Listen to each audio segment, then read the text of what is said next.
Do you know the difference between teach and learn in Japanese? シークレットジャパニーズチャンネル。誰にこの漢字を習いましたか？ Who did you learn this kanji from? お母さんに習いました。I learned it from my mother. 先生に日本語を習いました。I learned Japanese from my teacher.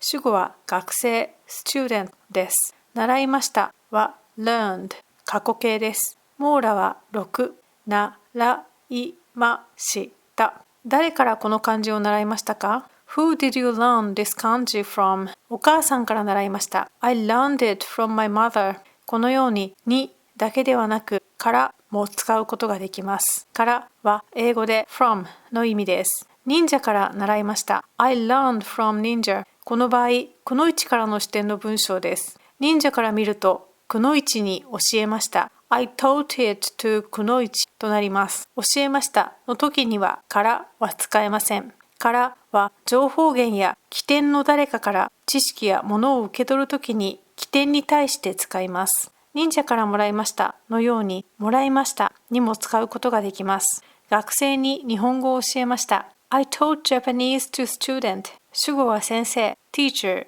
です。教えましたは taught 過去形です。網羅は6、教えました。習いましたと教えましたはどちらが主語かによって使い分けることになります。先生に日本語を習います。I learn Japanese from my teacher. 学生 student からの視点の文章です。習いますは習いましたの現在形です。網羅は5、習います。学生に日本語を教えます。I teach Japanese to students. 先生 teacher からの視点の言葉です。